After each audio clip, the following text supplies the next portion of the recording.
ਸਾਰਿਆਂ ਨੂੰ ਮੇਰੀ ਸਤਿ ਸ੍ਰੀ ਅਕਾਲ। ਮੇਰਾ ਨਾਮ ਰਿਪਨਦੀਪ ਸਿੰਘ ਹੈ ਤੇ ਅਸੀਂ ਪੰਜਾਬ ਸਕੂਲ ਤਕਨੀਕੀ ਸਿੱਖਿਆ ਬੋਰਡ ਦੇ ਅਪਲਾਈਡ ਫਿਜ਼ਿਕਸ ਦੇ ਸਿਲੇਬਸ ਦੇ ਪਹਿਲੇ ਚੈਪਟਰ ਯੂਨਿਟ ਤੇ ਡਾਇਮੈਂਸ਼ਨ ਨੂੰ ਪੜ੍ਹ ਰਹੇ ਸੀ ਤੇ ਉਹਦਾ ਅਸੀਂ ਤੀਜਾ ਪਾਰਟ ਪੜ੍ਹ ਰਹੇ ਹਾਂ ਅੱਜ, ਜਿਹੜਾ ਕਿ ਪ੍ਰਿੰਸੀਪਲ ਆਫ ਹੋਮੋਜੈਨਿਟੀ ਆਫ ਡਾਇਮੈਂਸ਼ਨਸ ਤੇ ਇਹਦੀ ਐਪਲੀਕੇਸ਼ਨਸ ਦੇ ਨਾਲ ਰਿਲੇਟਡ ਹੈ।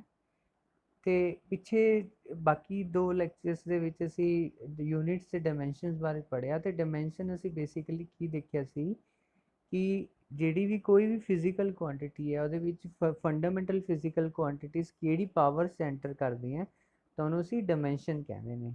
ਤੇ ਜਿਹੜਾ ਇਹ ਸਿਧਾਂਤ ਹੈ ਪ੍ਰਿੰਸੀਪਲ ਆਫ ਹੋਮੋਜੈਨਿਟੀ ਆਫ ਡਾਇਮੈਂਸ਼ਨ, ਠੀਕ ਹੈ, ਤਾਂ ਇਹਨੂੰ ਜੇ ਪੰਜਾਬੀ 'ਚ ਪੜ੍ਹੀਏ ਤਾਂ ਡਾਇਮੈਂਸ਼ਨਾਂ ਦੀ ਇਕਸਾਰਤਾ ਦਾ ਸਿਧਾਂਤ ਬੋਲਾਂਗੇ ਅਸੀਂ ਇਹਨਾਂ ਨੂੰ। ਤੇ ਇਹਦੇ ਨਾਮ ਤੋਂ ਹੀ ਸਪਸ਼ਟ ਹੁੰਦਾ ਹੈ ਕਿ ਕੋਈ ਵੀ ਫਿਜ਼ੀਕਲ ਰਿਲੇਸ਼ਨ ਮਤਲਬ ਕੋਈ ਵੀ ਫਿਜ਼ਿਕਸ ਦੀ ਕੋਈ ਵੀ ਇਕੁਏਸ਼ਨ 'ਚ ਹਰੇਕ ਟਰਮ ਦੀ ਡਾਇਮੈਂਸ਼ਨ। ਫਿਜ਼ਿਕਸ ਹੁਣ ਇਕੁਏਸ਼ਨ 'ਚ ਦੇ ਦੋ ਪਾਸੇ ਹੁੰਦੇ ਨੇ, ਇੱਕ ਸੱਜਾ ਪਾਸਾ ਖੱਬਾ ਪਾਸਾ, ਤੇ ਹੋ ਸਕਦਾ ਸੱਜੇ ਪਾਸੇ ਦੋ ਟਰਮਾਂ ਹੋਣ। ਟਰਮਾਂ ਦਾ ਮਤਲਬ ਕੀ ਹੈ ਵੀ ਜਿਹੜੀ ਜੋੜ ਘਟਾਓ ਇੱਕ ਦੂਜੇ ਨਾਲ ਲਿਖੀਆਂ ਹੁੰਦੀਆਂ ਨੇ। ਹੁਣ ਦੇਖੋ ਇੱਥੇ ਦੋ ਟਰਮਾਂ ਨੇ u ਤੇ at ਇੱਕ ਅਲੱਗ ਟਰਮ ਹੈ, u ਅਲੱਗ ਟਰਮ ਹੈ, at ਆਪਸ 'ਚ ਗੁਣਾ ਹੋਇਆ ਵਾ ਤੇ ਆਪਸ 'ਚ ਜੁੜਿਆ ਹੋਇਆ। ਤੇ ਇਹ ਜਿਹੜਾ ਸਿਧਾਂਤ ਕੀ ਕਹਿੰਦਾ ਹੈ, dimensions of each term in a physical relation must be same। ਇਹਦਾ ਮਤਲਬ ਕੀ ਹੈ ਕਿ ਜਿਹੜਾ ਹੁਣ ਇਹ ਫਿਜ਼ੀਕਲ ਰਿਲੇਸ਼ਨ ਮਤਲਬ ਫਿਜ਼ਿਕਸ ਦੀ ਇਕੁਏਸ਼ਨ ਲਿਖੀ ਹੋਈ ਹੈ, ਇਹ 'ਚ ਹਰੇਕ ਟਰਮ ਕਿਹੜੀ ਆ ਜਾਏ। ਖੱਬੇ ਪਾਸੇ ਇੱਕ ਟਰਮ ਹੈ v, ਸੱਜੇ ਪਾਸੇ ਇੱਕ ਟਰਮ ਹੈ u, ਤੇ at ਜਿਹੜੀ ਗੁਣਾ ਹੋ ਕੇ ਇਹ ਇੱਕ ਅਲੱਗ ਟਰਮ ਹੈ। ਹਰੇਕ ਪਲੱਸ ਤੇ ਮਾਈਨਸ ਨਾਲ ਅਲੱਗ ਟਰਮ ਆਏਗੀ। ਤਾਂ ਇੱਥੇ ਖੱਬੇ ਪਾਸੇ ਇੱਕ ਟਰਮ ਹੈ, ਸੱਜੇ ਪਾਸੇ ਦੋ ਟਰਮ ਹੈ। ਤੇ ਇਹ ਸਿਧਾਂਤ ਕੀ ਕਹਿੰਦਾ ਹੈ ਕਿ ਜੇ ਫਿਜ਼ੀਕਲ ਰਿਲੇਸ਼ਨ ਠੀਕ ਹੈ ਤਾਂ ਇਹਦੀਆਂ ਸਾਰੀਆਂ ਟਰਮਸ ਦੀਆਂ ਡਾਇਮੈਂਸ਼ਨ ਸੇਮ ਹੋਣਗੀਆਂ। ਤੇ ਬਹੁਤ ਹੀ ਇੰਪੋਰਟੈਂਟ ਰਿਜ਼ਲਟ ਹੈ ਜੇ ਅਸੀਂ ਰਿਅਲਾਈਜ਼ ਕਰੀਏ ਵੀ ਕੋਈ ਵੀ ਫਿਜ਼ਿਕਸ ਦੀ ਇਕੁਏਸ਼ਨ ਜਿਹੜੀ ਕਿ ਸਹੀ ਹੈ ਤਾਂ ਉਹਦੀਆਂ ਹਰ ਟਰਮ ਦੀਆਂ ਡਾਇਮੈਂਸ਼ਨ ਸੇਮ ਹੋਣਗੀਆਂ। ਇਹ ਜਿਹੜਾ ਫਾਰਮੂਲਾ ਐਕਚੁਅਲੀ ਇਹ ਵੈਲੋਸਿਟੀ ਲਈ ਲਿਖਿਆ ਜਾਂਦਾ ਹੈ। ਇਹ ਮੋਸ਼ਨ ਦੀ ਇਕੁਏਸ਼ਨ ਹੈ। ਇੱਥੇ v ਕੀ ਹੁੰਦੀ ਹੈ, ਫਾਈਨਲ ਵੈਲੋਸਿਟੀ ਹੁੰਦੀ ਹੈ, ਤਾਂ ਇਹਦੀ ਡਾਇਮੈਂਸ਼ਨ ਵੈਲੋਸਿਟੀ ਦੀਆਂ ਹੋਣਗੀਆਂ। ਆਪਾਂ ਪਿੱਛੇ ਕਰ ਚੁੱਕੇ ਹਾਂ ਟੇਬਲਸ। u ਦਾ ਮਤਲਬ ਹੁੰਦਾ ਹੈ ਲੈਫਟ ਹੈਂਡ ਸਾਈਡ ਦੀ ਫਸਟ ਟਰਮ ਦੀ ਡਾਇਮੈਂਸ਼ਨ ਸੇਮ ਹੋਗੀ L1 t-1। Right hand side ਦੀ ਫਸਟ ਟਰਮ ਦੀ ਡਾਇਮੈਂਸ਼ਨ, ਇਹ u ਕੀ ਹੁੰਦਾ, u ਦਾ ਮਤਲਬ ਹੁੰਦਾ ਇਨੀਸ਼ੀਅਲ ਵੈਲੋਸਿਟੀ।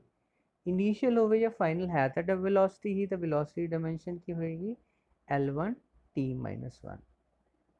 ਹੁਣ ਇਹ ਰਾਈਟ ਹੈਂਡ ਸਾਈਡ ਦੀ ਸੈਕਿੰਡ ਟਰਮ ਤੁਸੀਂ ਧਿਆਨ ਨਾਲ ਦੇਖੋ, ਇਹ ਹੈ acceleration, A for acceleration, T for time.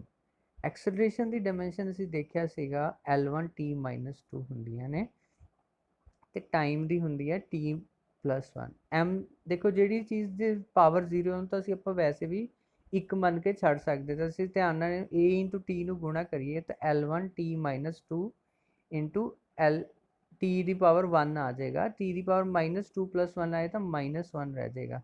ਤੇ ਹੁਣ ਅਸੀਂ ਧਿਆਨ ਨਾਲ ਕੰਪੇਅਰ ਕਰੀਏ, v ਦੀ ਡਾਇਮੈਂਸ਼ਨ L1 t-1, u ਦੀ ਡਾਇਮੈਂਸ਼ਨ L1 t-1 ਤੇ a into t the dimension L1 t-1। ਤਾਂ ਇਹ ਜਿਹੜਾ ਫਿਜ਼ੀਕਲ ਰਿਲੇਸ਼ਨ ਹੈ ਤੁਸੀਂ ਦੇਖਿਆ ਕਿ ਹਰ ਇੱਕ ਟਰਮ ਦੀ, ਚਾਹੇ ਉਹ v ਹੋਵੇ, ਚਾਹੇ u ਹੋਵੇ, ਚਾਹੇ a ਇੰਟੂ t ਹੋਵੇ, ਇਹਨਾਂ ਦੀ ਸਾਰਿਆਂ ਦੀ ਡਾਇਮੈਂਸ਼ਨ ਸੇਮ ਆਉਂਦੀ ਹੈ। ਤੇ ਇਹ ਅਸੀਂ ਚੈੱਕ ਕਰ ਸਕਦੇ ਹਾਂ ਫਿਜ਼ਿਕਸ ਦੇ ਕਿਸੇ ਵੀ ਰਿਲੇਸ਼ਨਸ਼ਿਪ 'ਚ ਇਹ ਚੀਜ਼ ਟਰੂ ਹੁੰਦੀ ਹੈ। ਇਹਨੂੰ ਅਸੀਂ ਕਹਿੰਦੇ ਹਾਂ ਡਾਇਮੈਂਸ਼ਨਾਂ ਦੀ ਇਕਸਾਰਤਾ ਦਾ ਸਿਧਾਂਤ ਜਾਂ ਪ੍ਰਿੰਸੀਪਲ ਆਫ ਹੋਮੋਜੈਨਿਟੀ ਆਫ ਡਾਇਮੈਂਸ਼ਨਸ, ਠੀਕ ਹੈ। ਤੇ ਇਹ ਬਹੁਤ ਇੰਪੋਰਟੈਂਟ ਇਸ ਚੈਪਟਰ ਦਾ ਪਾਰਟ ਹੈ। ਇਸ ਚੈਪਟਰ 'ਚ ਐਗਜ਼ਾਮ 'ਚ ਇਹਦੇ ਨਾਲ ਹੀ ਰਿਲੇਟਡ ਕੁਐਸਚਨ ਆਉਂਦੇ ਨੇ ਤੇ ਬਹੁਤ ਫੇਮਸ ਮਤਲਬ ਐਗਜ਼ਾਮਪਲ ਹੈ ਜਿਹੜੀ ਕਿ ਐਗਜ਼ਾਮ 'ਚ ਬਾਰ-ਬਾਰ ਪੁੱਛੀ ਜਾਂਦੀ ਹੈ ਕਿ ਸਾਨੂੰ ਕੋਈ ਫਿਜ਼ੀਕਲ ਰਿਲੇਸ਼ਨ ਦਿੱਤਾ ਹੋਇਆ x = at + bt² + c। ਇੱਥੇ ਸਾਨੂੰ ਦੱਸਿਆ ਹੋਇਆ x ਦੀ ਡਾਇਮੈਂਸ਼ਨ ਡਿਸਟੈਂਸ ਦੀ ਹੈ, t ਇਜ਼ ਟਾਈਮ, ਤੇ ਸਾਨੂੰ ਪਤਾ ਕਰਨਾ ਹੈ ਕਿ a b c ਦੀਆਂ ਡਾਇਮੈਂਸ਼ਨਸ ਕੀ ਹੋਣਗੀਆਂ। ਤੇ ਸਾਡੇ ਕੋਲ ਹਿੰਟ ਕੀ ਹੈ, ਪ੍ਰਿੰਸੀਪਲ ਆਫ ਹੋਮੋਜੈਨਿਟੀ ਆਫ ਡਾਇਮੈਂਸ਼ਨਸ। ਹੁਣ ਅਸੀਂ ਇਹ ਰਿਲੇਸ਼ਨ ਨੂੰ ਚੱਕੀਏ ਤੇ ਧਿਆਨ ਨਾਲ ਦੇਖੀਏ, ਇਹਦੀ ਲੈਫਟ ਹੈਂਡ ਸਾਈਡ ਤੇ ਸਾਨੂੰ x ਡਿਸਟੈਂਸ ਦਿੱਤਾ ਹੋਇਆ ਹੈ, ਤਾਂ ਇਹਦੀ ਡਾਇਮੈਂਸ਼ਨ ਦੀ ਹੈ, x ਦੀ ਡਾਇਮੈਂਸ਼ਨ ਕੀ ਹੈ, L1 ਹੋ ਜਾਏਗੀ। ਜੇ x ਦੀ ਅਸੀਂ ਡਾਇਮੈਂਸ਼ਨ ਕੱਢੀਏ ਤਾਂ L1 ਹੋ ਜਾਏਗੀ। ਪਰ ਜਿਹੜੀ ਹੁਣ ਲੈਫਟ ਹੈਂਡ ਸਾਈਡ ਤੇ ਚੀਜ਼ ਦੀ ਡਾਇਮੈਂਸ਼ਨ ਆ ਉਹੀ ਰਾਈਟ ਹੈਂਡ ਸਾਈਡ ਤੇ ਆ ਫਸਟ ਟਰਮ ਦੀ ਹੋਏਗੀ। ਇਹਦਾ ਮਤਲਬ ਜਿਹੜੀ ਡਾਇਮੈਂਸ਼ਨ ਆਫ x ਹੈ should be equal to dimension of a into t. ਇੱਥੇ a ਸਾਨੂੰ ਨਹੀਂ ਪਤਾ ਕੀ ਚੀਜ਼ ਹੈ, ਪਰ t ਸਾਨੂੰ ਦੱਸਿਆ ਹੋਇਆ ਟਾਈਮ ਹੈ। ਤਾਂ x the dimension is equal to x the dimension length ਦੀ ਹੁੰਦੀ ਹੈ, ਉਹ a into T the dimension ਹੋਏਗੀ। ਤਾਂ ਇੱਥੋਂ ਅਸੀਂ a ਦੀ ਡਾਇਮੈਂਸ਼ਨ ਕੱਢ ਸਕਦੇ ਹਾਂ x ਬਟਾ ਟੀ ਦੀ। ਠੀਕ ਹੈ, ਟੀ ਨੂੰ ਦੂਜੀ ਸਾਈਡ ਅਸੀਂ ਨੀਚੇ ਲਿਜਾ ਸਕਦੇ ਹਾਂ ਨਾਰਮਲ ਇਕੁਏਸ਼ਨ ਵਾਂਗ। x ਦੀ ਡਾਇਮੈਂਸ਼ਨ ਲੈਂਥ ਦੀ ਹੈ ਕਿਉਂਕਿ x ਕੀ ਹੈ, ਡਿਸਟੈਂਸ ਹੈ, ਤਾਂ ਟੀ ਦੀ ਟਾਈਮ ਦੀ, ਤਾਂ a ਦੀ ਡਾਇਮੈਂਸ਼ਨ ਹੋਗੀ L1 t ਮਾਈਨਸ 1। ਤਾਂ ਇਸ ਤਰ੍ਹਾਂ ਅਸੀਂ a ਦੀ ਡਾਇਮੈਂਸ਼ਨ ਕੱਢ ਲਈ ਹੈ। ਦੂਜਾ ਆ ਜਾਂਦਾ ਹੈ, ਅਸੀਂ ਹੁਣ b ਦੀ ਡਾਇਮੈਂਸ਼ਨ ਕੱਢਣੀ ਹੈ, ਤਾਂ ਫਿਰ ਪ੍ਰਿੰਸੀਪਲ ਆਫ ਹੋਮੋਜੀਨਿਟੀ ਆਫ ਡਾਇਮੈਂਸ਼ਨ ਨੂੰ ਯੂਜ਼ ਕਰਦੇ ਹੋਏ ਸਾਡੀ b ਇੰਟੂ ਟੀ ਸਕੁਅਰ ਦੀ ਡਾਇਮੈਂਸ਼ਨ ਵੀ x ਦੀ ਡਾਇਮੈਂਸ਼ਨ ਦੇ ਬਰਾਬਰ ਹੋਏਗੀ। ਠੀਕ ਹੈ, ਤੇ ਇੱਥੋਂ ਅਸੀਂ b ਦੀ ਵੈਲਿਊ ਕੱਢ ਸਕਦੇ ਹਾਂ x ਅਪੋਨ t ਦੀ ਪਾਵਰ 2, ਤੇ x ਦੀ ਡਾਇਮੈਂਸ਼ਨ L1 ਹੈ ਤੇ t ਦੀ ਪਾਵਰ 2 ਦੀ ਉੱਪਰ ਜਾ ਕੇ t ਮਾਈਨਸ 2 ਹੋ ਜਾਏਗੀ। ਇਸ ਤਰ੍ਹਾਂ ਅਸੀਂ b ਦੀ ਡਾਇਮੈਂਸ਼ਨ ਵੀ ਕੱਢ ਲਈ ਹੈ। ਤੇ ਸਿਮਿਲਰਲੀ ਜੇ ਅਸੀਂ c ਦੀ ਡਾਇਮੈਂਸ਼ਨ ਕੱਢਣੀ ਹੋਵੇ ਤਾਂ ਪ੍ਰਿੰਸੀਪਲ ਆਫ ਹੋਮੋਜੀਨਿਟੀ ਆਫ ਡਾਇਮੈਂਸ਼ਨ ਨੂੰ ਯੂਜ਼ ਕਰਦੇ ਹੋਏ c ਦੀ ਸੇਮ ਡਾਇਮੈਂਸ਼ਨ ਹੋਏਗੀ ਜੋ ਕਿ x ਦੀ ਹੋਏਗੀ, ਤਾਂ c ਦੀ ਡਾਇਮੈਂਸ਼ਨ ਵੀ L ਦੇ ਬਰਾਬਰ ਹੋਏਗੀ। ਤਾਂ ਇਸ ਤਰ੍ਹਾਂ ਪ੍ਰਿੰਸੀਪਲ ਆਫ ਹੋਮੋਜੀਨਿਟੀ ਆਫ ਡਾਇਮੈਂਸ਼ਨ ਨੂੰ ਯੂਜ਼ ਕਰਦੇ ਹੋਏ ਅਸੀਂ ਫਿਜ਼ੀਕਲ ਕੁਆਂਟੀਟੀਜ਼ ਦੀ ਡਾਇਮੈਂਸ਼ਨ ਕੱਢ ਸਕਦੇ ਹਾਂ। ਇੱਕ ਹੋਰ ਬਹੁਤ ਇੰਪੋਰਟੈਂਟ ਕੁਐਸਚਨ ਆਉਂਦਾ ਹੈ ਪ੍ਰਿੰਸੀਪਲ ਆਫ ਹੋਮੋਜੀਨਿਟੀ ਆਫ ਡਾਇਮੈਂਸ਼ਨ ਦੇ ਨਾਲ ਰਿਲੇਟਡ ਹੀ, ਕਿ v ਇਹ ਫਾਰਮੂਲਾ ਹੈ v is equal to at plus bt square. ਇੱਥੇ v ਵੈਲੋਸਿਟੀ ਦਿੱਤੀ ਗਈ ਹੈ ਤੇ t ਟਾਈਮ ਹੈ। ਤੇ ਸਿਮਿਲਰਲੀ ਇਸੇ ਤਰੀਕੇ ਨਾਲ ਜਿਵੇਂ ਹੁਣ ਅਸੀਂ ਪਿੱਛੇ ਕੀਤਾ a ਤੇ b ਦੀਆਂ ਅਸੀਂ ਡਾਇਮੈਂਸ਼ਨਸ ਕੱਢਣੀਆਂ ਨੇ। ਕਿਉਂਕਿ ਹੁਣ ਅਸੀਂ ਸ਼ੁਰੂ ਕਰਦੇ ਹਾਂ ਤਾਂ ਪ੍ਰਿੰਸੀਪਲ ਆਫ ਹੋਮੋਜੀਨਿਟੀ ਆਫ ਡਾਇਮੈਂਸ਼ਨ 'ਚ ਲੈਫਟ ਹੈਂਡ ਸਾਈਡ ਦੀ ਡਾਇਮੈਂਸ਼ਨ ਕੱਢੀਏ ਤਾਂ ਇਹ ਵੈਲੋਸਿਟੀ ਦੀਆਂ ਹੋਣਗੀਆਂ। ਤੇ ਇਹਦਾ ਮਤਲਬ ਰਾਈਟ ਹੈਂਡ ਸਾਈਡ ਦੀ ਜਿਹੜੀ ਫਸਟ ਟਰਮ ਹੈ ਇਹਦੀ ਡਾਇਮੈਂਸ਼ਨ ਵੀ, ਤਾਂ ਫਸਟ ਟਰਮ 'ਚ ਦੋ ਪਾਰਟ ਆਉਂਦੇ ਨੇ a ਇੰਟੂ ਟੀ, ਤਾਂ ਇੱਥੇ a into T the dimension we velocity the dimension ਦੇ ਬਰਾਬਰ ਹੀ ਹੋਣਗੀਆਂ। ਤਾਂ ਇਹੀ ਚੀਜ਼ ਅਸੀਂ ਇੱਥੇ ਲਿਖੀ ਹੋਈ ਹੈ, dimensions of v is equal to dimension of a into t. ਤੇ ਜੇ ਅਸੀਂ a ਦੀ ਡਾਇਮੈਂਸ਼ਨ ਕੱਢਣੀ ਹੋਵੇ ਤਾਂ ਕੀ ਹੋ ਜਾਏਗਾ, ਇਸ ਇੱਥੋਂ ਅੱਗੇ ਇੱਥੋਂ ਮਲਟੀਪਲਾਈ ਕਰਕੇ dimension of a is equal to dimension of v divided by dimension of t। velocity dimension ਸਾਨੂੰ ਪਤਾ ਹੈ L1 t minus 1 ਹੁੰਦੇ divided by t, ਤਾਂ ਸਾਡੇ ਕੋਲ ਆ ਜਾਏਗਾ L1 t minus 2। ਸਿਮਿਲਰਲੀ ਅਸੀਂ ਦੂਜੀ term the dimension bt square the principal of ਹੋਮੋਜੀਨਿਟੀ of dimension ਲਗਾ ਕੇ ਯੂਜ਼ ਕਰੀਏ ਤਾਂ bt ਸਕੁਅਰ ਦੀ ਡਾਇਮੈਂਸ਼ਨ ਵੀ v ਦੀ ਡਾਇਮੈਂਸ਼ਨ ਦੇ ਬਰਾਬਰ ਹੋਏਗੀ। ਇੱਥੇ ਸਾਨੂੰ ਕਿਉਂਕਿ b ਦੀ ਡਾਇਮੈਂਸ਼ਨ ਕੱਢਣੀ ਹੈ ਤਾਂ ਉਹ v ਅਪੋਨ ਟੀ ਸਕੁਅਰ ਦੀ ਆ ਜਾਏਗੀ ਤੇ ਟਾਈਮ ਸਕੁਅਰ ਦੀ, ਤੇ ਅਸੀਂ ਡਾਇਮੈਂਸ਼ਨ ਇੱਥੇ ਸਿੱਧੀ t ਦੀ ਪਾਵਰ 2 ਲਿਖ ਚੁੱਕੇ ਹਾਂ। ਤੇ v ਦੀ ਡਾਇਮੈਂਸ਼ਨ L1 t ਮਾਈਨਸ 1 ਤੇ ਅਪੋਨ t ਦੀ ਪਾਵਰ 2, ਤਾਂ v ਦੀ ਡਾਇਮੈਂਸ਼ਨ ਆ ਜਾਏਗੀ L t ਰੇਜ਼ ਪਰ ਮਾਈਨਸ 3। ਤਾਂ ਅਗੇਨ ਅਸੀਂ ਪ੍ਰਿੰਸੀਪਲ ਆਫ ਹੋਮੋਜੀਨਿਟੀ ਆਫ ਡਾਇਮੈਂਸ਼ਨ ਨੂੰ ਯੂਜ਼ ਕਰਕੇ ਅਸੀਂ ਅਨਨੋਨ ਫਿਜ਼ੀਕਲ ਕੁਆਂਟੀਟੀਜ਼ ਦੀ ਡਾਇਮੈਂਸ਼ਨ ਯੂਜ਼ ਕੱਢ ਚੁੱਕੇ ਹਾਂ। ਇੱਕ ਹੋਰ ਬਹੁਤ ਹੀ ਜਿਹੜਾ ਇੰਪੋਰਟੈਂਟ ਕੁਐਸਚਨ ਐਗਜ਼ਾਮ 'ਚ ਆਉਂਦਾ ਹੈ ਕਿ ਇੱਕ ਗੈਸ ਇਕੁਏਸ਼ਨ ਹੁੰਦੀ ਹੈ, ਠੀਕ ਹੈ, ਆਈਡੀਅਲ ਗੈਸ ਇਕੁਏਸ਼ਨ, ਜੇ ਤੁਸੀਂ ਕੈਮਿਸਟਰੀ 'ਚ ਸ਼ਾਇਦ ਇਹ ਪੜ੍ਹੋਗੇ ਅੱਗੇ ਜਾ ਕੇ, ਤੇ ਉਹਦੀ ਅੱਗੇ ਮੋਡੀਫਿਕੇਸ਼ਨ ਆਉਂਦੀ ਹੈ, ਉਹਨੂੰ ਕਹਿੰਦੇ ਆ Van der Waals equation. Ideal gas equation ਹੁੰਦੀ ਹੈ PV is equal to RT, ਪਰ ਉਸ 'ਚ ਦੋ ਮੋਡੀਫਿਕੇਸ਼ਨ ਟਰਮ ਇੰਟਰੋਡਿਊਸ ਕਰਦਾ ਹੈ ਵੌਂਡਰ Waltz, p plus a upon v square। ਆਪਾਂ ਇਹ ਤੇ ਇਕੁਏਸ਼ਨ ਤੇ ਕਨਫਿਊਜ਼ ਨਹੀਂ ਹੋਣਾ ਹੈਗਾ, ਤੇ v minus v is equal to r2। ਇੱਥੇ ਅਸੀਂ a ਤੇ b ਦੀਆਂ ਡਾਇਮੈਂਸ਼ਨਸ ਕੱਢਣੀਆਂ ਨੇ ਯੂਜ਼ਿੰਗ ਡਾਇਮੈਂਸ਼ਨਲ ਐਨਾਲਿਸਿਸ। ਹੁਣ ਇੱਥੇ ਬਹੁਤ ਸਾਰੀਆਂ ਰਕਮਾਂ ਆਪਸ ਕਿਆ ਕਹਿੰਦੇ ਆ, ਜਿਵੇਂ ਅਬ ਨਾਰਮਲੀ ਅਸੀਂ principal of ਹੋਮੋਜੀਨਿਟੀ of dimension use ਕਰਦੇ ਹਾਂ ਤਾਂ ਉੱਥੇ ਹਰੇਕ ਅਲੱਗ-ਅਲੱਗ ਟਰਮਾਂ ਆ ਜਾਂਦੀਆਂ ਇੱਕ ਦੂਜੇ ਨਾਲ ਜੋੜ ਘਟਾ ਹੋ ਕੇ। ਪਰ ਇੱਥੇ ਅਸੀਂ ਇਹ ਚੀਜ਼ ਐਪਰੀਸ਼ੀਏਟ ਕਰਨੇ ਕਿ ਕਿਉਂਕਿ ਇਹ P ਕੀ ਹੈ, ਇੱਥੇ ਪ੍ਰੈਸ਼ਰ ਹੈ, ਇਹ a/v² ਨਾਲ ਮਲਟੀਪਲ ਜੋੜਿਆ ਹੋਇਆ ਹੈ। ਤੇ ਦੋ ਫਿਜ਼ੀਕਲ ਕੁਆਂਟੀਟੀਜ਼ ਤਾਂ ਹੀ ਜੁੜ ਸਕਦੀਆਂ ਜੇ ਅਸੀਂ ਉਹਨਾਂ ਦੀਆਂ ਡਾਇਮੈਂਸ਼ਨ ਸੇਮ ਹੋਣ। ਤਾਂ ਅਸੀਂ ਇਹ ਸਿਧਾਂਤ ਨੂੰ ਯੂਜ਼ ਕਰਦੇ ਹੋਏ ਅਸੀਂ ਇਹ ਮੰਨਾਂਗੇ ਕਿ ਜਿਹੜੀ p ਦੀ ਡਾਇਮੈਂਸ਼ਨ ਹੈ ਉਹ ਸੇਮ ਹੈ ਜਿਹੜੀ ਕਿ a/v² ਦੀ ਆਏਗੀ। ਇੱਥੇ ਅਸੀਂ a ਦੀ ਡਾਇਮੈਂਸ਼ਨ ਕੱਢਣੀ ਹੈ, v ਕੀ ਹੈ ਸਾਡੇ ਕੋਲ ਵੋਲਿਊਮ ਹੁੰਦੀ ਹੈ, ਤਾਂ p ਦੀ ਡਾਇਮੈਂਸ਼ਨ ਸੇਮ ਹੈ a/v² ਦੀ ਡਾਇਮੈਂਸ਼ਨ ਦੇ। ਤਾਂ ਇੱਥੋਂ a ਦੀ ਡਾਇਮੈਂਸ਼ਨ ਕਿਹਦੀ ਆ ਜਾਏਗੀ p/v² ਦੀ। p ਪ੍ਰੈਸ਼ਰ ਦੀ ਡਾਇਮੈਂਸ਼ਨ ਆਪਾਂ ਪਿੱਛੇ ਪੜ੍ਹ ਹੀ ਚੁੱਕੇ ਹਾਂ, ਤੇ ਇੱਥੇ v² ਦੀ ਡਾਇਮੈਂਸ਼ਨ ਯੂਜ਼ ਕਰਕੇ ਸਾਡੇ ਕੋਲ a ਦੀ ਡਾਇਮੈਂਸ਼ਨ ਆਏਗੀ। ਸਿਮਿਲਰਲੀ ਕਿਉਂਕਿ b v 'ਚ ਜੁੜਿਆ ਹੋਇਆ ਤਾਂ b ਦੀ ਡਾਇਮੈਂਸ਼ਨ ਉਹੀ ਹੋਣਗੀਆਂ ਜਿਹੜੀਆਂ ਕਿ v ਦੀ ਡਾਇਮੈਂਸ਼ਨ ਹੋਣਗੀਆਂ। ਇਸ ਤਰ੍ਹਾਂ b ਦੀ ਡਾਇਮੈਂਸ਼ਨ ਸਾਡੇ ਕੋਲ l³ ਆ ਜਾਂਦੀਆਂ ਨੇ। ਅੱਗੇ ਜਿਹੜਾ ਸਾਡੇ ਕੋਲ ਇੰਪੋਰਟੈਂਟ ਪਾਰਟ ਹੈ ਇਸ ਚੈਪਟਰ ਦਾ ਕਿ ਜਿਹੜੀਆਂ ਡਾਇਮੈਂਸ਼ਨਲ ਇਕੁਏਸ਼ਨਸ ਹੈ ਜਾਂ ਪ੍ਰਿੰਸੀਪਲ ਆਫ ਹੋਮੋਜੀਨਿਟੀ ਆਫ ਡਾਇਮੈਂਸ਼ਨ ਹੈ, ਇਹਦੀ ਕੀ ਐਪਲੀਕੇਸ਼ਨ ਆ। ਇਹਦੀ ਮੇਨਲੀ 3 ਐਪਲੀਕੇਸ਼ਨਸ ਆਉਂਦੀਆਂ ਨੇ। ਪਹਿਲਾ ਹੈ ਕਿਸੇ ਵੀ ਫਿਜ਼ੀਕਲ ਰਿਲੇਸ਼ਨ ਮਤਲਬ ਕੋਈ ਵੀ ਇਕੁਏਸ਼ਨ ਦੀ ਕਰੈਕਟਨੈਸ ਚੈੱਕ ਕਰਨਾ। ਸਾਨੂੰ ਕੋਈ ਇਕੁਏਸ਼ਨ ਦਿੱਤੀ ਵੀ ਹੈ ਤੇ ਅਸੀਂ ਪ੍ਰਿੰਸੀਪਲ ਆਫ ਹੋਮੋਜੀਨਿਟੀ ਆਫ ਡਾਇਮੈਂਸ਼ਨ ਨੂੰ ਯੂਜ਼ ਕਰਕੇ ਇਕੁਏਸ਼ਨ ਦੱਸ ਸਕਦੇ ਹਾਂ ਸਹੀ ਹੈ ਜਾਂ ਨਹੀਂ ਹੈ। ਕਿਉਂ? ਜੇ equation principal of ਹੋਮੋਜੀਨਿਟੀ of dimension ਨੂੰ ਸੈਟੀਸਫਾਈ ਕਰੂਗੀ ਤਾਂ ਇਕੁਏਸ਼ਨ ਸਹੀ ਹੈ, ਨਹੀਂ ਤਾਂ ਉਹ ਗਲਤ ਹੈ। ਐਵੇਂ ਹੀ ਅਸੀਂ ਇੱਕ ਯੂਨਿਟ ਤੋਂ ਦੂਜੀ ਯੂਨਿਟ 'ਚ ਕਨਵਰਜਨ ਸਿੱਖਾਂਗੇ system the principal of ਹੋਮੋਜੀਨਿਟੀ of dimension ਨੂੰ ਯੂਜ਼ ਕਰਦੇ ਹੋਏ। ਤੇ ਤੀਜਾ ਪਾਰਟ ਹੈ ਸਾਡਾ ਜਿਹੜਾ ਇੰਪੋਰਟੈਂਟ ਅਸੀਂ ਸਿੱਖਾਂਗੇ ਡੈਰੀਵੇਸ਼ਨ ਆਫ ਇਕੁਏਸ਼ਨਸ। ਪਹਿਲਾ ਆ ਜਾਈਏ checking the correctness of physical relation ਕਿ ਕੋਈ ਇਕੁਏਸ਼ਨ ਠੀਕ ਹੈ ਜਾਂ ਨਹੀਂ ਹੈ। ਠੀਕ ਹੈ, ਤਾਂ ਪ੍ਰਿੰਸੀਪਲ ਆਫ ਹੋਮੋਜੀਨਿਟੀ ਆਫ ਡਾਇਮੈਂਸ਼ਨ ਨੂੰ ਯੂਜ਼ ਕਰਦੇ ਹੋਏ ਅਸੀਂ ਚੈੱਕ ਕਰ ਸਕਦੇ ਹਾਂ ਕਿ ਗਿਵਨ ਇਕੁਏਸ਼ਨ ਸਾਡੀ ਠੀਕ ਹੈ ਜਾਂ ਨਹੀਂ ਹੈ। ਜੇ ਹਰੇਕ ਟਰਮ ਦੀ ਕੋਈ ਇਕੁਏਸ਼ਨ ਅਸੀਂ ਸਾਨੂੰ ਦਿੱਤੀ ਹੋਈ ਅਸੀਂ ਹਰੇਕ ਟਰਮ ਦੀ ਡਾਇਮੈਂਸ਼ਨ ਕੱਢਾਂਗੇ। ਤੁਹਾਨੂੰ ਮੈਂ ਪਹਿਲਾਂ ਹੀ ਦੱਸ ਚੁੱਕਿਆ ਹਾਂ ਟਰਮ ਉਹ ਪਾਰਟ ਹੁੰਦੀ ਹੈ ਜਿਹੜੀ ਕਿ ਦੂਜੀ ਚੀਜ਼ ਨਾਲ ਜੋੜੀ ਜਾਂ ਘਟਾਈ ਵੀ ਹੋਵੇ ਤੇ ਉਹ ਟਰਮ 'ਚ ਕਈ ਚੀਜ਼ਾਂ ਗੁਣਾ ਹੋ ਕੇ ਆ ਸਕਦੀਆਂ ਨੇ। ਤਾਂ ਜੇ ਸਾਰੀਆਂ ਟਰਮ ਦੀ ਡਾਇਮੈਂਸ਼ਨ ਸੇਮ ਨੇ ਤਾਂ ਇਕੁਏਸ਼ਨ ਠੀਕ ਹੈ, ਨਹੀਂ ਤਾਂ ਗਲਤ। ਆਓ ਆਪਾਂ ਉਦਾਹਰਨ ਨਾਲ ਸਮਝੀਏ।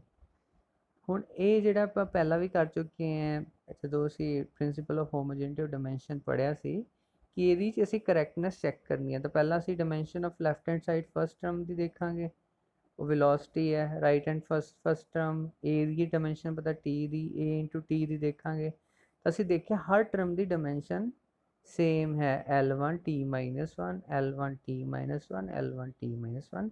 ਤੇ ਇਹਦਾ ਮਤਲਬ ਇਹ ਇਕੁਏਸ਼ਨ ਠੀਕ ਹੈ। ਹੁਣ ਇਹ ਇਕੁਏਸ਼ਨ ਅਸੀਂ ਨਹੀਂ ਕੀਤੀ ਵੀ ਪਰ ਇਹ ਸਾਨੂੰ ਅਸੀਂ ਚੈਕਿੰਗ ਲਈ ਦੱਸੀ ਹੈ। ਇੱਥੇ s ਕੀ ਹੈ ਡਿਸਟੈਂਸ ਹੈ, u ਕੀ ਹੈ initial velocity and a is acceleration. ਤਾਂ ਅਸੀਂ ਪਹਿਲਾਂ ਲੈਫਟ ਹੈਂਡ ਸਾਈਡ ਤੋਂ ਸ਼ੁਰੂ ਕਰਦੇ ਹਾਂ। ਲੈਫਟ ਹੈਂਡ ਸਾਈਡ ਦੀ ਡਿਸਟੈਂਸ ਹੈ ਡਾਇਮੈਂਸ਼ਨ ਦੀ distance s mean distance. Right hand side first term 'ਚ ਦੋ ਚੀਜ਼ਾਂ ਇਕੱਠੀਆਂ ਨੇ u/t। u ਕੀ ਹੈ ਵੈਲੋਸਿਟੀ, t ਹੈ ਟਾਈਮ। ਤੇ ਇੱਥੇ ਵੀ ਸਾਡੇ ਕੋਲ ਇਹਦੀ ਡਾਇਮੈਂਸ਼ਨ ਆ ਜਾਂਦੀ ਹੈ L1t⁻0। ਦੇਖੋ s ਦੀ ਵੀ ਡਾਇਮੈਂਸ਼ਨ ਸੇਮ ਸੀਗੀ। ਐਵੇਂ ਹੀ ਹਾਫ a/t² ਦੀ ਡਾਇਮੈਂਸ਼ਨਸ ਅਸੀਂ ਦੇਖਦੇ ਹਾਂ। ਹਾਫ ਕੀ ਡਾਇਮੈਂਸ਼ਨਲੈਸ ਹੁੰਦਾ ਹੈ, ਇਹਦੀ ਕੋਈ ਡਾਇਮੈਂਸ਼ਨ ਨਹੀਂ ਹੁੰਦੀ ਤਾਂ ਇਹਦੀ ਲਿਖਣ ਦੀ ਲੋੜ ਨਹੀਂ ਸਾਨੂੰ ਡਾਇਮੈਂਸ਼ਨ। ਤੇ a ਦੀ ਡਾਇਮੈਂਸ਼ਨ ਹੈ L1t⁻2 upon t²। ਤਾਂ ਇਹਦੇ t² ਹੋ ਜਾਏਗੀ। ਅਗੇਨ ਜਦੋਂ ਅਸੀਂ ਇਹ ਸਾਰੇ ਟਰਮਸ ਮਲਟੀਪਲਾਈ ਕਰਾਂਗੇ ਤਾਂ ਸਾਡੇ ਕੋਲ ਆ ਜਾਏਗਾ m0 L⁻1 t⁻0। ਤਾਂ ਤੁਸੀਂ ਧਿਆਨ ਨਾਲ ਦੇਖੋ ਹਰ ਟਰਮ ਦੀ ਡਾਇਮੈਂਸ਼ਨ ਸੇਮ ਆਈ ਹੈ L1 L1 ਐਂਡ L1। ਤਾਂ ਇਹਦਾ ਮਤਲਬ ਕੀ ਹੈ ਕਿਉਂਕਿ ਹਰ ਟਰਮ ਦੀ ਡਾਇਮੈਂਸ਼ਨ ਸੇਮ ਹੈ ਤਾਂ ਇਹ ਫਿਜ਼ੀਕਲ ਰਿਲੇਸ਼ਨ ਠੀਕ ਹੈ। ਅਗਲਾ ਜਿਹੜਾ ਇੰਪੋਰਟੈਂਟ ਐਪਲੀਕੇਸ਼ਨ ਹੁੰਦੀ ਹੈ ਡਾਇਮੈਂਸ਼ਨਲ ਐਨਾਲਿਸਿਸ ਦੀ ਉਹ ਹੈ ਇੱਕ ਸਿਸਟਮ ਤੋਂ ਦੂਜੇ ਸਿਸਟਮ ਵਿੱਚ ਚੇਂਜ ਕਰਨਾ। ਇੱਕ ਸਿਸਟਮ ਤੋਂ ਫਿਜ਼ੀਕਲ ਕੁਆਂਟੀਟੀ ਨੂੰ ਦੂਜੇ ਸਿਸਟਮ 'ਚ ਚੇਂਜ ਕਰਨਾ। ਅਸੀਂ ਪਹਿਲਾਂ ਹੀ ਦੇਖ ਚੁੱਕੇ ਹਾਂ ਇਸ ਚੈਪਟਰ ਦੀ ਸ਼ੁਰੂਆਤ 'ਚ ਕਿਸੇ ਵੀ ਫਿਜ਼ੀਕਲ ਕੁਆਂਟੀਟੀ ਨੂੰ ਮਿਲਣ ਲਈ ਸਾਨੂੰ ਦੋ ਪਾਰਟ ਚਾਹੀਦੇ ਹੁੰਦੇ ਨੇ, ਯੂਨਿਟ ਐਂਡ ਨੂਮੈਰੀਕਲ ਪਾਰਟ। ਠੀਕ ਹੈ, ਜਿਵੇਂ 1 ਮੀਟਰ, 5 ਕਿਲੋਗ੍ਰਾਮ, 6 ਸੈਕਿੰਡ ਤਾਂ ਨੂਮੈਰੀਕਲ ਪਾਰਟ ਹੁੰਦਾ ਹੈ ਤੇ ਪਿੱਛੇ ਯੂਨਿਟ ਵਾਲਾ ਪਾਰਟ ਹੁੰਦਾ ਹੈ। ਜਦੋਂ ਪਹਿਲਾ ਸਿਸਟਮ ਆਫ ਯੂਨਿਟਸ ਹੈ ਮੰਨ ਲਓ ਸਾਡਾ ਪਹਿਲੇ ਲੈਂਥ ਦੀ ਯੂਨਿਟ ਅਸੀਂ ਮੀਟਰ ਲਿੱਤੀ ਹੈ, ਤਾਂ ਮੰਨ ਲਓ ਕੋਈ 5 ਮੀਟਰ ਲੈਂਥ ਹੈ, ਤਾਂ ਉਹ 'ਚ ਫਿਜ਼ੀਕਲ ਕੁਆਂਟਿਟੀ ਆ ਜਾਏਗੀ N1 U1। ਠੀਕ ਹੈ, ਉੱਥੇ N1 ਕੀ ਹੈ, ਪਹਿਲੇ ਸਿਸਟਮ ਦਾ ਨੂਮੈਰੀਕਲ ਪਾਰਟ ਹੈ, U1 ਕੀ ਹੈ, ਪਹਿਲੀ ਯੂਨਿਟ ਹੈ। ਹੁਣ 5 ਮੀਟਰ ਅਸੀਂ ਜੋ ਹੁਣ ਲੈਂਥ ਦੀ ਯੂਨਿਟ ਚੇਂਜ ਕਰ ਸਕਦੇ ਹਾਂ, ਮਤਲਬ ਸੌਖੀ ਮੰਨ ਲਓ ਉਦਾਹਰਨ ਦੇ ਤੌਰ ਤੇ ਜਿਵੇਂ ਪਹਿਲਾਂ ਲਿੱਤਾ ਹੈ ਕਿ ਮੀਟਰ ਦੀ ਜਗ੍ਹਾ ਤੇ ਅਸੀਂ ਸੈਂਟੀਮੀਟਰ ਲੈ ਲਈਏ।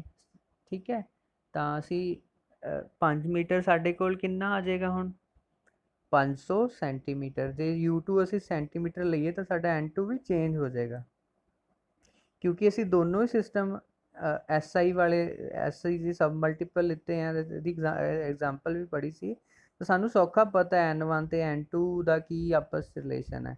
ਪਰ ਮੇਨ ਰੈਫਰਡ ਐਕਚੁਅਲੀ ਇਹੀ ਹੁੰਦਾ, N2 ਕੱਢਣ ਦਾ ਹੀ ਹੁੰਦਾ ਦੂਜੇ ਸਿਸਟਮ 'ਚ ਨੂਮੈਰੀਕਲ ਵੈਲਿਊ ਕੀ ਪਤਾ, ਕਿਉਂਕਿ ਨਾਰਮਲੀ ਸਾਨੂੰ ਪਤਾ ਕਿ ਸਾਡਾ ਪਹਿਲਾ ਸਿਸਟਮ ਕੀ ਡਾਇਮੈਂਸ਼ਨ ਹੈ, ਦੂਜੇ 'ਚ ਕੀ ਡਾਇਮੈਂਸ਼ਨ ਹੈ, ਸੌਰੀ ਯੂਨਿਟ ਕੀ ਹੈ ਪਹਿਲੇ 'ਚ, ਦੂਜੇ 'ਚ ਕੀ ਹੈ। ਮੇਨ ਸਾਡੇ ਕੋਲ ਨੂਮੈਰੀਕਲ ਪਾਰਟ ਕੱਢਣ ਦਾ ਹੀ ਹੁੰਦਾ। ਠੀਕ ਹੈ, ਇਹਨੂੰ ਸਮਝਣ ਲਈ ਅਸੀਂ ਡਾਇਮੈਂਸ਼ਨਸ ਦੀ ਵਰਤੋਂ ਕੱਢਾਂਗੇ।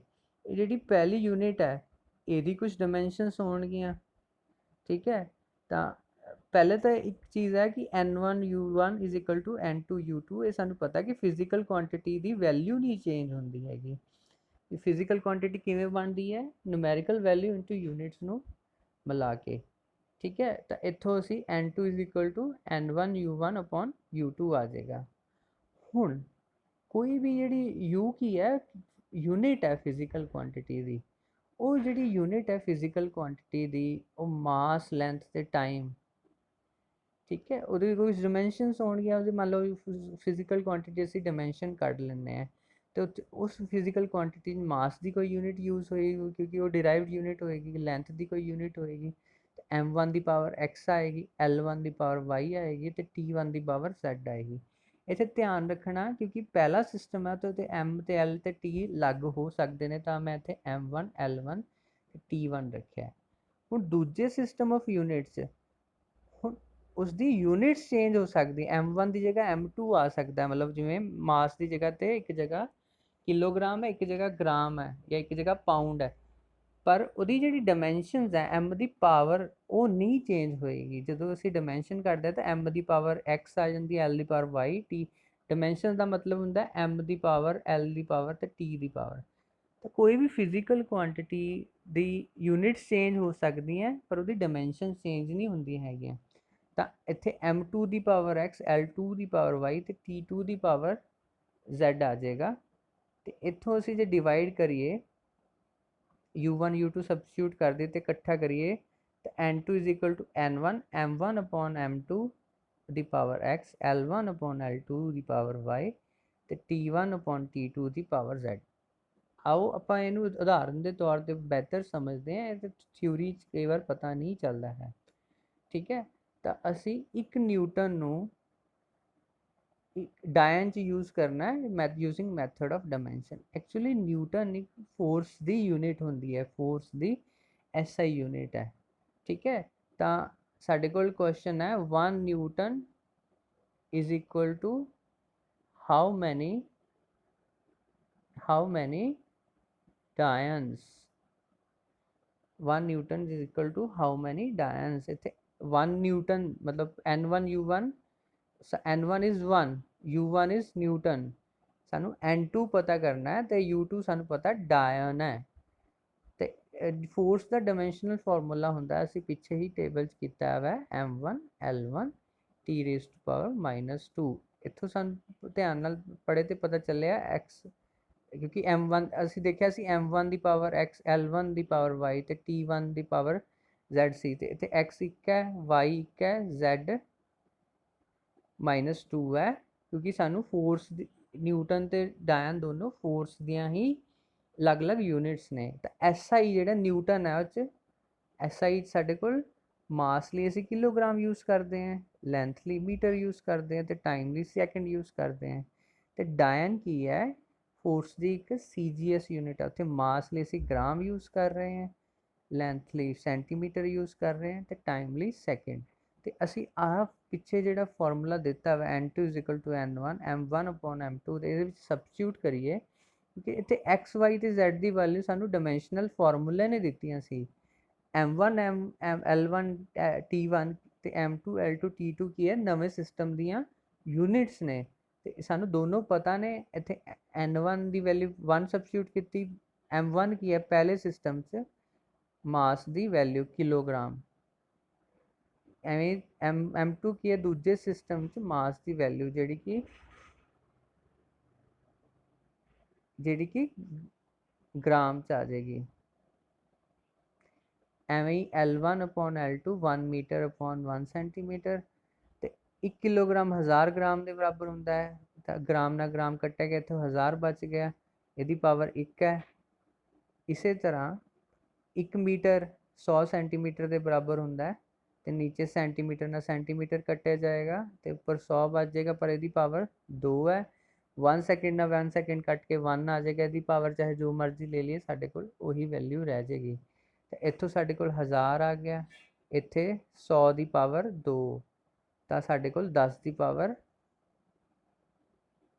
ਸੌਰੀ ਇੱਥੇ ਜਿਹੜੀ ਕਿਆ ਕਹਿੰਦੇ ਆ ਇੱਥੇ ਕਨਫਿਊਜ਼ਨ ਹੋਈ ਹੈ, ਤਾਂ ਇੱਥੇ ਫਾਰਮੂਲੇ 'ਚ 1 ਹੀ ਆਏਗਾ। ਪਰ ਧਿਆਨ ਨਾਲ ਜੇ ਦੇਖੀਏ ਤਾਂ ਇੱਥੇ ਵਰਕ ਦਾ ਫਾਰਮੂਲਾ ਨਹੀਂ ਕੱਢ ਰਹੇ ਸੀ, ਫੋਰਸ ਦਾ ਕੱਢ ਰਹੇ ਤੇ L1 ਆਏਗਾ ਤਾਂ Y1 ਆਏਗਾ, ਤੇ ਕਰੈਕਟ ਕਰ ਲੈਣਾ ਪਲੀਜ਼। ਤੇ ਇੱਥੇ 10 ਦੀ ਪਾਵਰ 5 ਆ ਜਾਏਗਾ, 1 newton is equal to 10 the power 5 ਡਾਇਨ ਆ ਜਾਏਗਾ। ਠੀਕ ਹੈ, ਦੂਜੀ ਐਗਜ਼ਾਮਪਲ ਲੈਂਦੇ ਹਾਂ। ਤਾਂ ਇੱਥੇ ਅਸੀਂ ਡੈਂਸਿਟੀ ਨੂੰ 13 ਗ੍ਰਾਮ ਪਰ ਸੈਂਟੀਮੀਟਰ ਸਕੁਅਰ ਨੂੰ ਕਿਲੋਗ੍ਰਾਮ ਪਰ ਸੈਂਟੀਮੀਟਰ 'ਚ ਕਨਵਰਟ ਕਰਨਾ ਹੈ। ਤਾਂ ਸਾਡੇ ਕੋਲ n1 u1 ਤੇ ਇੱਥੇ ਦਿੱਤਾ ਵਾ n1 ਹੈਗਾ ਸਾਡੇ ਕੋਲ 13.6, u1 ਹੈਗਾ ਗ੍ਰਾਮ ਪਰ ਸੈਂਟੀਮੀਟਰ ਕਿਊਬ, ਤੇ u2 ਵੀ ਸਾਨੂੰ ਦਿੱਤਾ ਵਾ, ਸਾਨੂੰ ਬੇਸਿਕਲੀ n2 ਕੱਢਣਾ। n1 ਇਜ਼ 13.6 ਤੇ ਬੇਸਿਕਲੀ ਇਹ ਡੈਂਸਿਟੀ ਦਾ ਫਾਰਮੂਲਾ, ਤਾਂ ਡੈਂਸਿਟੀ ਦੇ ਅਸੀਂ ਡਾਈਮੈਂਸ਼ਨਸ ਦੇਖਿਆ ਸੀ m1 l ਦੀ ਪਾਵਰ -3 ਆਈ ਸੀ, ਤੇ x1 ਹੈ, l -3 ਹੈ ਤੇ z 0 ਹੈ, x1 y -3 z 0। ਤਾਂ ਪਹਿਲਾ ਸਿਸਟਮ ਸਾਡੇ ਕੋਲ ਕੀ ਹੈ, CGS ਹੈ, ਮਾਸ ਦੀ ਯੂਨਿਟ ਗ੍ਰਾਮ ਹੈ, ਲੈਂਥ ਦੀ ਸੈਂਟੀਮੀਟਰ ਹੈ, ਟਾਈਮ ਦੀ ਸੈਕਿੰਡ ਹੈ। ਜਿਹੜਾ ਸੈਕਿੰਡ ਸਿਸਟਮ ਹੈ ਉੱਥੇ ਮਾਸ ਦੀ ਯੂਨਿਟ ਕਿਲੋਗ੍ਰਾਮ ਹੈ, ਲੈਂਥ ਦੀ ਮੀਟਰ ਹੈ ਤੇ ਟਾਈਮ ਦੀ ਸੈਕਿੰਡ ਹੈ। ਤੇ ਅਸੀਂ ਹੁਣ ਉਸੇ ਫਾਰਮੂਲੇ 'ਚ ਸਬਸਟੀਟਿਊਟ ਕਰਦੇ n2 is equal to m1/m2 ਦੀ ਪਾਵਰ x, l1/l2 ਦੀ ਪਾਵਰ y, t1/t2 ਦੀ z। n1 ਸਾਡੇ ਕੋਲ 13.6 ਸੀਗਾ ਤੇ ਪਹਿਲੇ ਸਿਸਟਮ ਸਾਡੇ ਕੋਲ ਇਹਦੀ ਵੈਲਿਊ ਗ੍ਰਾਮ ਹੈ, ਦੂਜੇ ਸਿਸਟਮ 'ਚ ਕਿਲੋਗ੍ਰਾਮ ਹੈ। ਐਵੇਂ ਪਹਿਲੇ ਸਿਸਟਮ 'ਚ l1 ਦੀ ਵੈਲਿਊ ਸੈਂਟੀਮੀਟਰ ਹੈ, ਦੂਜੇ 'ਚ ਮੀਟਰ ਹੈ ਤੇ ਉੱਪਰ ਇਹਨੂੰ ਇਹਦੀ ਕਿਲੋਗ੍ਰਾਮ ਦੀ ਗ੍ਰਾਮ 'ਚ ਵੈਲਿਊ ਸਬਸਟੀਟਿਊਟ ਕਰਕੇ ਸਾਡੇ ਕੋਲ ਵੈਲਿਊਜ਼ ਆ ਜਾਂਦੀਆਂ ਨੇ।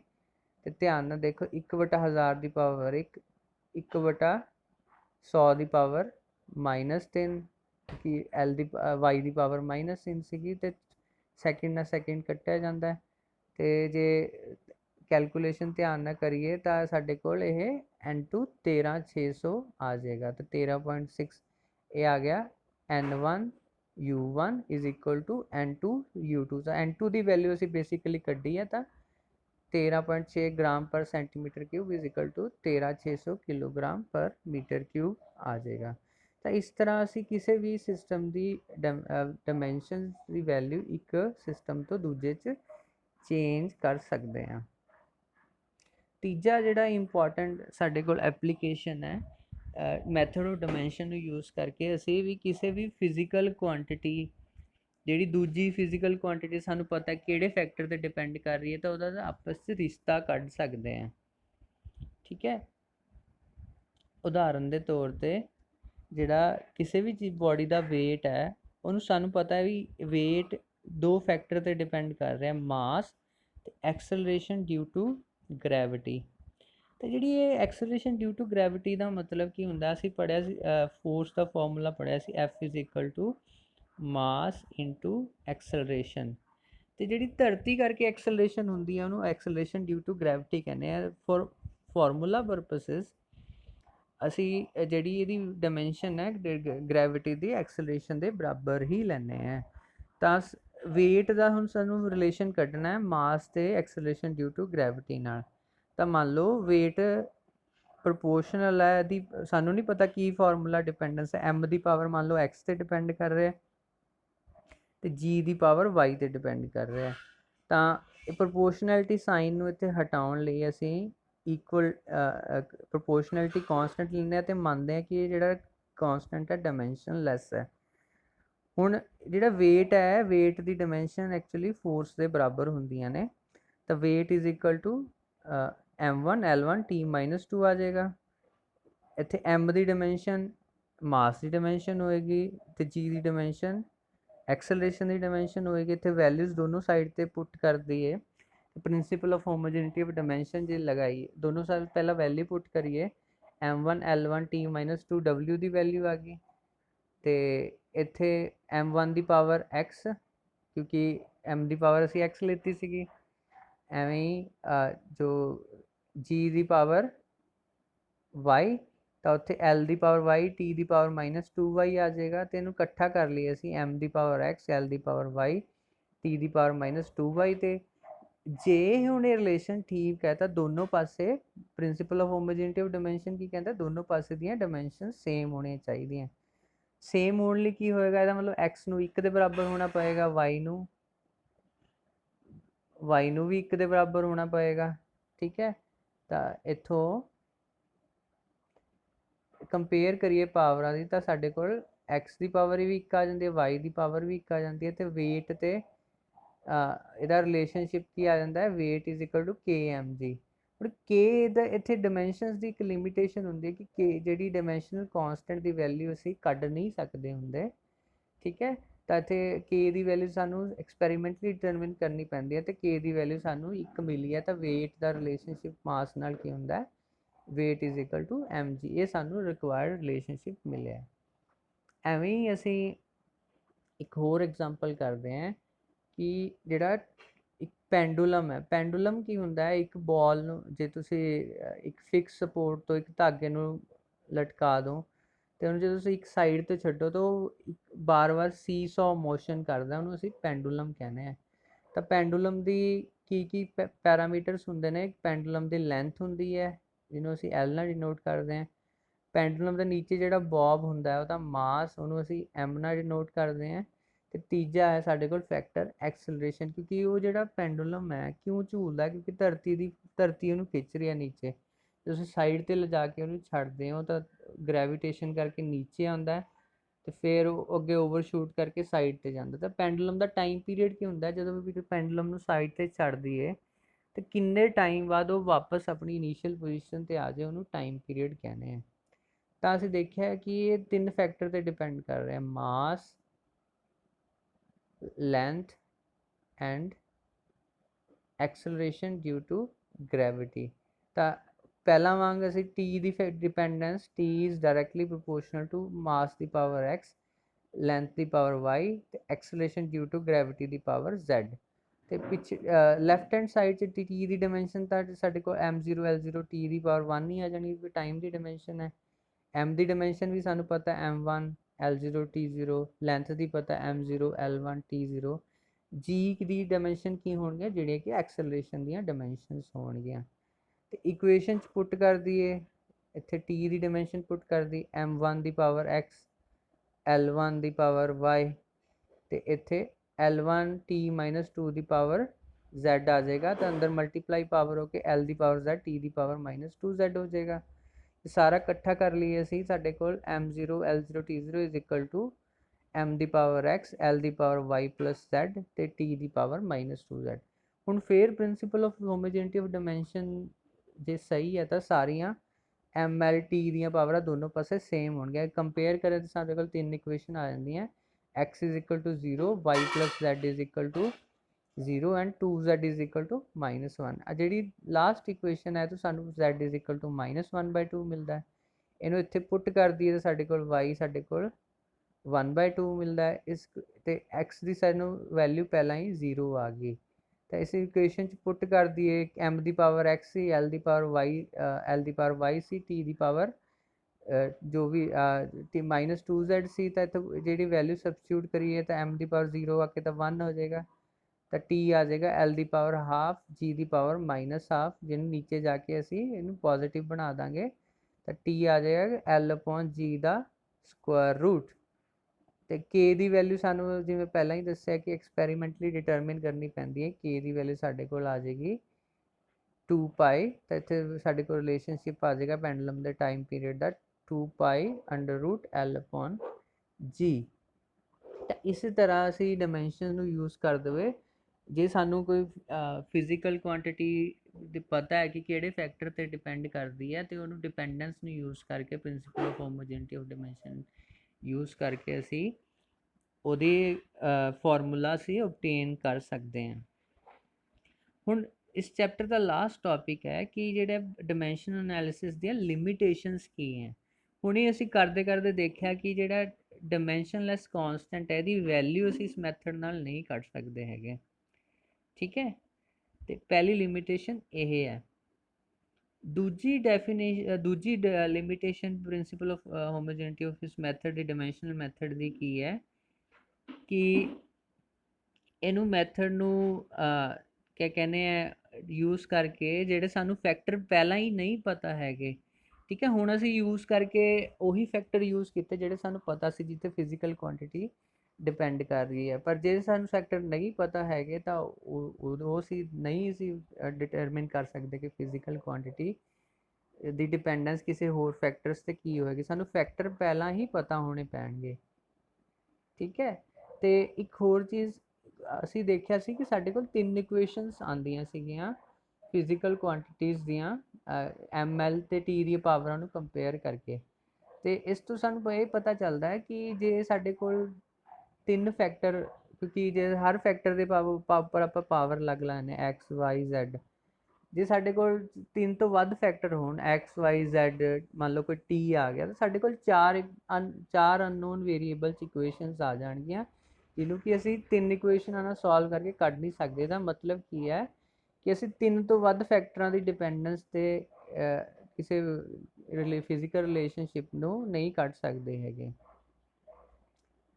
ਤੇ ਇਹ ਜਿਹੜੇ ਸਾਰੇ ਰਿਲੇਸ਼ਨਸ਼ਿਪ ਹੈ ਇਹ 'ਚ ਅਸੀਂ ਜਿਹ 'ਚ ਡਾਇਮੈਂਸ਼ਨਲੈਸ ਕਾਂਸਟੈਂਟ ਹੁੰਦੇ ਨੇ, ਜਿਵੇਂ ਕਿ ਸਾਈਨ ਕੋਸ ਲੌਗ, ਇਹ ਡਿਪੈਂਡੈਂਸ ਨਹੀਂ ਕੱਢ ਸਕਦੇ ਹੈਗੇ, ਸਾਨੂੰ ਐਕਸਪੈਰੀਮੈਂਟਲੀ ਹੀ ਪਤਾ ਕਰਨੀ ਪਏਗੀ। ਇਹ ਵੀ ਇਹਦੀ ਲਿਮਿਟੇਸ਼ਨ ਹੈ।